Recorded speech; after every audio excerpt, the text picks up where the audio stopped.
Hello, welcome back to my channel. It's been a little while since I posted, and as you can see, the topic of the day, it's on college. And the title is, something that's heard commonly now. College is a scam, and I'm going to give you my take on it. Yeah, generally it is a scam, um, except for the STEM fields, which is science, technology, engineering, and math. Most of the other degrees are pretty worthless. I go through lists of degrees by people that have researched this much more than I have, and most of the other ones, um, they don't matter at all. You can't get a job with them, or any job that you could have gotten without it, you could have gotten. So it doesn't matter. The ones that are important are the ones where you actually learn something that you're doing. For example, engineering. They want someone at a company that can actually design something and build something. Accounting, math, you know, you know how to prepare financials. Health, right? Science. You actually do surgery. You actually know how to do something using modern equipment. And psychology. Psychology. There's a story I tell about psychology that was something that I learned when I was in my late teens, and I had some friends that went to college. Some friends went to Occidental College here in Southern California, Los Angeles. It's in Highland Park and or Eagle Rock, and they went in and they were going to be doctors, and they went to pre-med classes, and they were partying so much in their first semester that they were on academic probation, and they didn't see how they were going to get out of it. So they talked to a counselor, and the counselor told them that the easiest degree to graduate with was psychology, because you're just basically learning everyday common stuff in a little bit more technical language. You're really not, unless you go out for a PhD to become a psychologist, it doesn't you don't learn anything worthwhile. Psychiatrists, I believe, can prescribe. You have to go to medical school for that, which is beyond, way beyond that. And they say that a huge number, well, there's a huge dropout rate. I think 40% drop of college students that start, 40% drop out, and of the ones that finish, only about 30 something percent actually use the degree that they got. And when my wife graduated, excuse me, from Cal State Monterey Bay, um, graduation was done over 2 days because there were so many graduating at the time, and they gave us a little brochure of the events, and you could see every student and what their degree was in. Two-thirds were in either psychology or one of the liberal arts, which would be like sociology or just generically liberal arts. And those are the guys that can't get jobs. Those are the guys that, what do you apply for? And even worse is the ones that get something in studies, like African American studies, Chicano studies, gender studies. Uh, what's the job for that? There isn't any. I mean, I think that sometimes some of them might go into social work, which they could have gotten with a psychology degree. Um, but I remember once, this is a sad story. I was shopping downtown, and there was a young lady who was at the register, and she looked young. And I said, "Oh, are you in school?" She said, "Yes." "Oh, where are you going?" She was going to one of the local schools or the local colleges. And I said, "What are you studying?" She said, I'm studying to be a social worker." And I said, "Well, that's great. Good luck." And in my mind, I'm thinking, you're going to need a social worker because you're not going to make any money. You're going to be broke.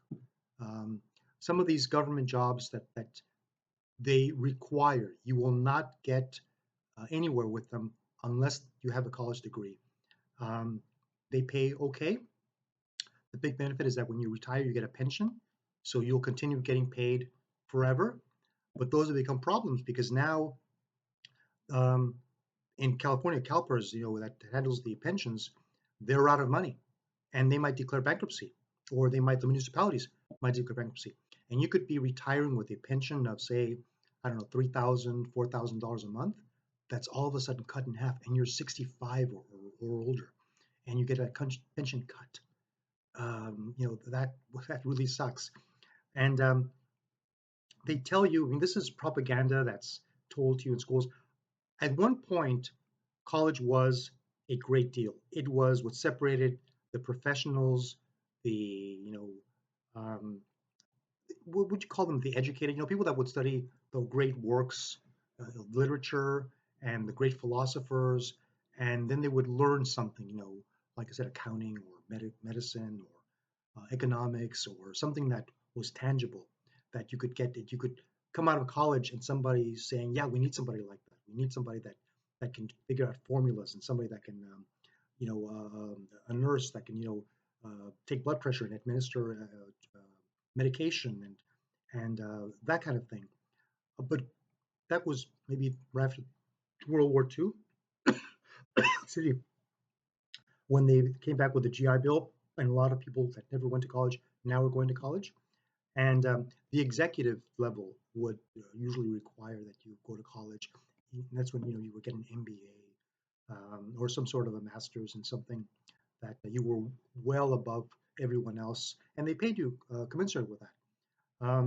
But as time progressed, and I know somebody that went to a college here in California, Mount St. Mary's, that told me that as she studied, she couldn't determine what she wanted to do, but she had taken a lot of these certain types of classes that were in the liberal arts, and that the counselor said, "Well, just make your own major," and she just made it up.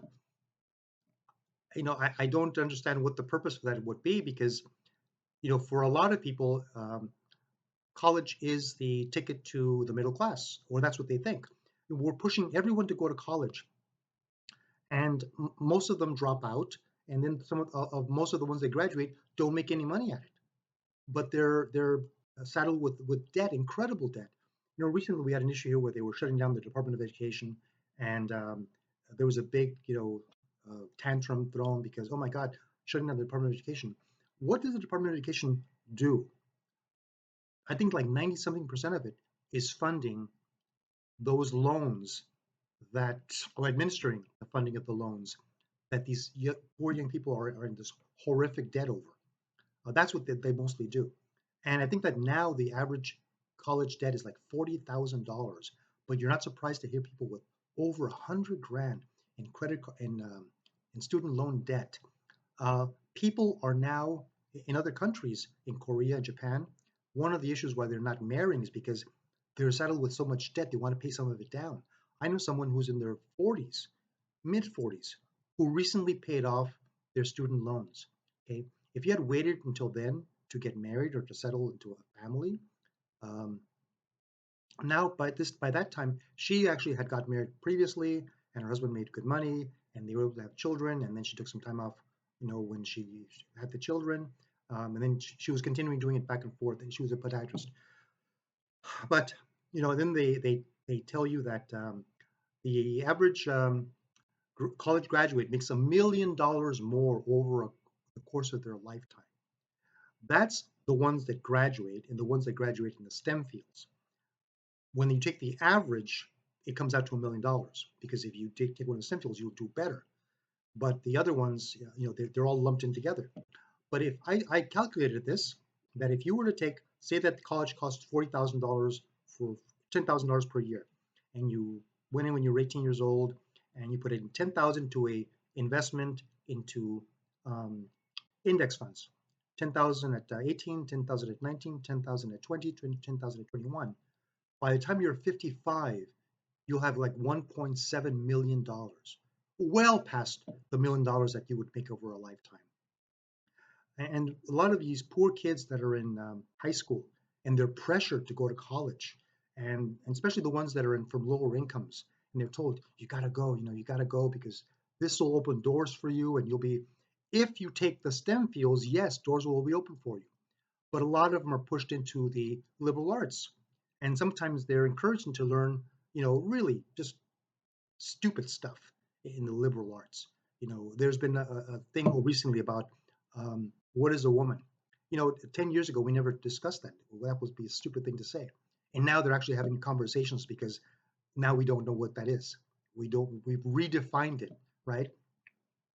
I know somebody that from one family, two young ladies that went to college. One went into nursing. She came out and she had she was making like 70, 80 grand a year right out of college. She applied. She went to school. She finished the nursing program. She got a job right out of college, and she's making $70,000-$80,000 a year right out of the gate. Her sister got a degree in sociology. Now she started dating a guy who went by who his pronouns were they, them, his, and she broke up with him, and now she's a lesbian, and she has a degree in sociology, and she does nothing with it. I think she's, one of these, baristas, or she's doing something that anybody could do. I mean, a kid in high school could do. And there's no prospect. What do you do with a degree in sociology? Unless you go on for a master's and become a sociologist, and then maybe you teach it at college, you can't do anything with it. And all of these poor kids and then you're told to follow your passion. Well, your passion, what are your passions checkers? What if your passion is, you know, shopping? You know, I didn't know, I had no idea what my passion would be. You got to start making money. Look into what makes money. It's something that you might enjoy, something, and then as you get good at it, you start enjoying it more, and you start enjoying the money you're making more. You know, and your passion. If you find out what it is, if you want to be in a band, if you want to play guitar, if you want to write poetry, you can do it as a hobby, and that's perfectly legit. You might even be able to monetize it somehow. But if you go to college, you can focus on whatever you learned, engineering, math, whatever the others are. And a lot of these young people are thrown in there. They're pressured to choose something, and then they go and then they change their minds, or they don't change their mind because they're too embarrassed and they feel bad for their parents that they send them to college, and they're making, they're going to be doing something that they don't want to do, and so they switch to psychology because that's the easiest degree to graduate with. Now, some places will not look at you unless you have a degree, but a lot of places, if you have experience, which you can get if you find the right niche and if you get the right mentors and you start your career, they look at your experience, and they could care less about your degree. They look at what you've done, okay? And the degree doesn't show that you've done anything. Anyway, that's my rant. Um, the other thing is that a lot of these young people that are pressured into going to college and get this incredible debt could have picked a trade. There's nothing wrong with becoming an auto mechanic. A lot of my son was going to go to Universal Technical Institute. I think that's an auto mechanic place.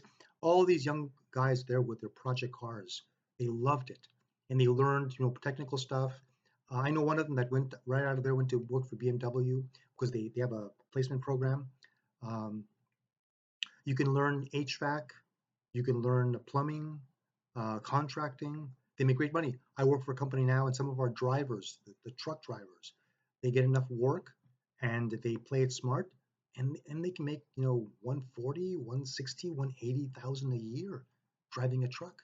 And sometimes they'll have a couple of trucks, and they'll hire some people to drive their trucks, and they can make fantastic money. Money isn't the end all. It isn't everything. I mean, but you got to make money.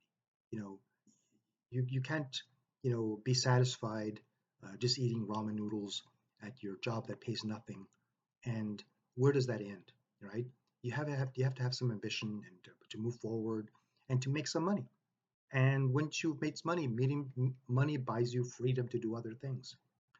So that's my rant. And thanks for watching. I'll try to post something soon. But anyway, thanks again. Give me a thumbs up and a like and subscribe. Thank you. Bye bye.